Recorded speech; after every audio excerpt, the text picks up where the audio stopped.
نعم. الو. نعم يا اختي انا اسمعك. السلام عليكم. وعليكم السلام ورحمة الله وبركاته. يا شيخ عندي سؤال.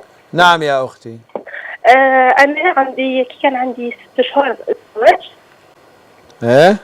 الو. نعم كان عندي 6 شهور زواج وكنت عندي تقريبا شهرين بالحمل، يعني كنت في وقت الوحم. ايه. دونك انا الماكله كنت كرهتها كامل، حاشاكم الماكله عرفتها كامل ما وليتش ناكل. نعم. وانا عايشه مع جوزتي وحمايه، راجلي خدام بعيد يجي غير من الويكاند للويكاند. نعم. جوزتي ما كليتش معها غير يومين فقط، يوما فقط، عشاء وغداء، ما قالت لي والو. ولكن كي جا راجلي من الخدمه قالت له راها تتقلش. هي تتقلش. قالت له راها تتقلش. لا حول ولا قوة الا بالله. قالت له هذه مش مراه وهذه ما تبني لكش في الدار، وماشي هي اللي توحمت، يا انا في الدار. يا انا في الدار. قالت له يا انا في الدار. وبقى ساكت حكم ما عندوش باباه، عنده غير مو. قالت له يا انا في الدار، وبدات تزيد في المشاحنات. قالت له ماشي مربيه وبزاف صوالح. قلت لها والبيبي اللي في كرشي؟ قالت لي نطلقك الا بغات عندك 3 اولاد. لا حول ولا قوة الا ربي بالله. اتقي مولا. قلت لها كيف تخسري دار ولدك على حاجه ما كاش؟ ما قدرتش ناكل انا ما قلت له. زاد هو طلعني للشومبرا لدارنا داري، وزاد كمل على الباقي. قال لي اصلا اسيدي ما درتي لي ثاني والو، ملي جبت لك حاجه ما درتيها ليش. قال لي لا كي على التسياق والماكله وهذوك، قالت لي كنا نديروهم قبلك. قلت له والبيبي اللي في كرشي؟ قال لي طيحيه. نبي طيحيه ما نستحقوش. لا حول ولا قوة الا بالله. قالها لي كيما هكا. قلت له صح انايا، قلت لك غير مرحله تاع زعاف وكامل. قلت له ما نروحش لدارنا، ديني عند اختك. قال لي لا نديك لداركم وانا ما نديش دعوه الشر ماما. قالت لي خرجها. حطني كي جابني حطني برا في الزنقه، انا نسكن في البلوك 4 ايطاج. حطني بلا فاليز تاعي من تما. عندي شهر لحد الان، شهر ونص، شهر و15 يوم. ما عيط لي، ما حوس عليا، ما سقفا كي عائلته كامل. لا حول ولا قوة إلا بالله. من أين أنتم يا سيدتي؟ من غيليزان. ولكن طلاق لم يقع الآن، ما زالك زوجا نتاعو؟ دروك عندي سمانة من اللي وصلتني الورقة من الويسي من المحكمة تاع يطلب الطلاق.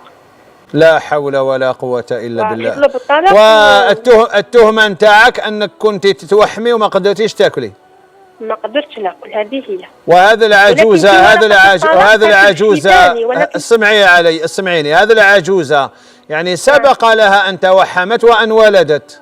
نعم يا شيخ. يعني هي لا تجهل هذه المسألة. نعم. لا قلت لها يا كنتي ثاني توحمتي راكي جايبه 8 الله يبارك. قالت لي لا ما توحمش كيما هكا. قالت لي كاع ماشي غير انت اللي توحمتي. لأن لازم كاع النساء في العالم يتوحموا كيما هذه العجوزة. لا محمد رسول الله. حسبنا الله ونعم الوكيل. 40 مليون. قالت لي نخسر عليها 40 مليون ونطلقك. قالتها لي كيما هكا، وقالت لي ماشي مربيه وبزاف صوالح. الفائدة يا أختي، هذا الرجل لابد أن يعلم أنه إن طلقك فقد ظلمك. إذا كان الأمر كما تقولين فهذا من الظلم، لأنه لا يجوز أن تطلق المرأة لأنها كانت تتوحم وماشي قادرة تأكل ولا تستطيع.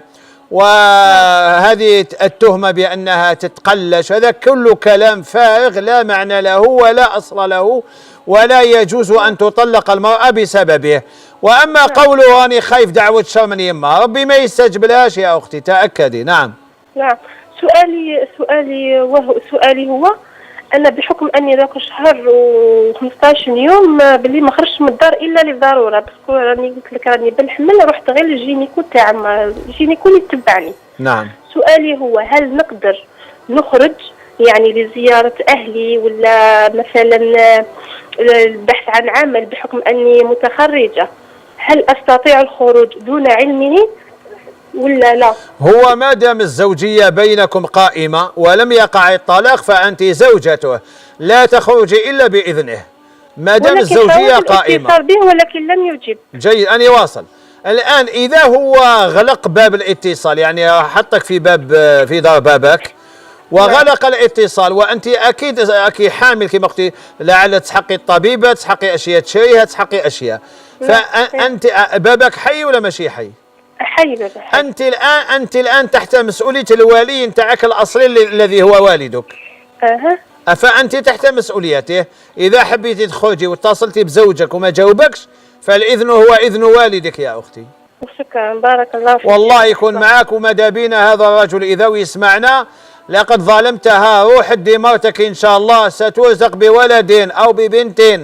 اتق الله يا رجل، هذه فكرة نرضي يمه، لأني نخاف دعوة شر، ما يستجبلاش ربي إن كانت ظالمة.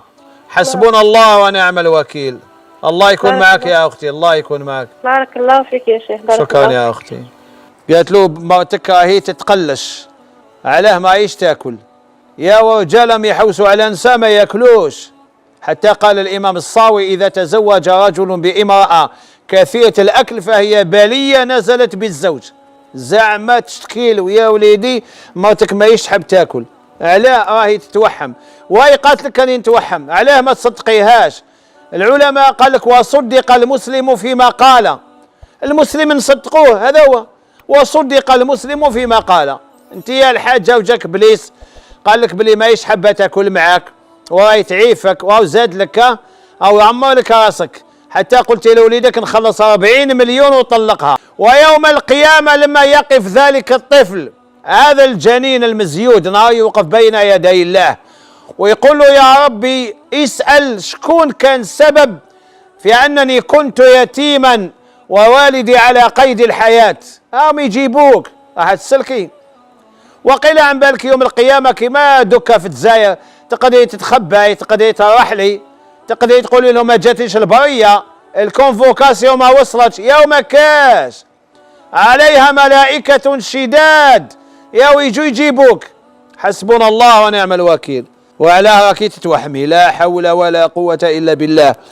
كانوا عندنا ناس الله يرحمهم، وراكي علي تاع بليدة، هذا رجل من البليدة، القطة نهار يصيب قطة في داره ولدت، ياو يعاملها كما النفساء، ياوش يروح للسوق يشري العدس، الكبدة تاع الدجاج يطيبوا لها، راهي حتى يجوز وقت النفاس نتاع هذيك القطة.